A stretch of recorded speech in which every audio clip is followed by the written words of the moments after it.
Hello, doctor Mini PG, specialist gynaecologist, Al Rukkan medical centre, Ajman.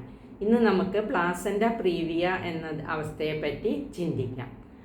ഈ placenta എന്നത് ഈ ഒരു വളരെ ബ്ലഡ് നിറഞ്ഞിട്ടുള്ള ഒരു സ്ട്രക്ചറാണ്. മറ്റേണൽ ബ്ലഡും ഫീറ്റൽ ബ്ലഡും കൂടെ ഇവിടെ സന്ധിക്കുന്നുണ്ട്. ഇങ്ങനെ വന്നിട്ട് മറ്റേണൽ സൈഡിൽ നിന്നുള്ള ന്യൂട്രിയൻസും ഓക്സിജനും എല്ലാം കുട്ടിക്ക് കിട്ടുന്നത് ഈ പ്ലാസൻ്റ വഴിയാണ്. ഇത് യൂട്രസിൻ്റെ മോൾ ഭാഗത്താണ് സാധാരണ കണ്ടുവരുന്നത്.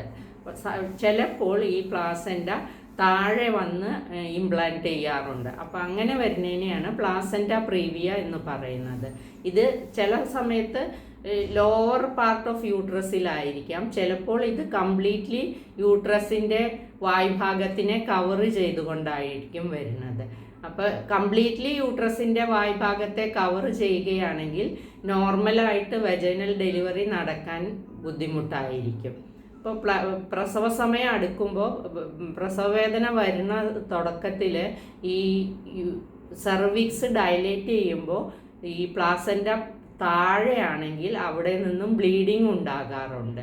പിന്നെ സെക്ഷൽ ഇൻ്റർകോഴ്സ് കഴിയുമ്പോഴും ഹെവി വർക്കൊക്കെ ചെയ്യുമ്പോഴും ചിലപ്പോൾ പ്രഗ്നൻസി സമയത്ത് ബ്ലീഡിങ് കാണുന്നത് പ്ലാസൻ്റ പ്രീവിയ കൊണ്ട് ആകാറുണ്ട്.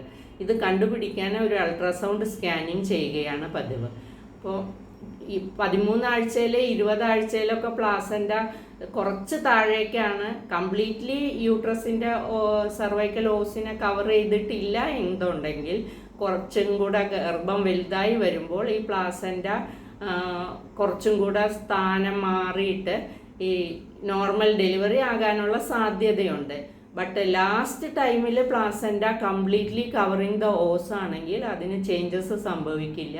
അപ്പോൾ അങ്ങനെ വരുമ്പോൾ സിസേറിയൻ വഴി തന്നെ കുഞ്ഞിനെ പുറത്തെടുക്കേണ്ടി വരും.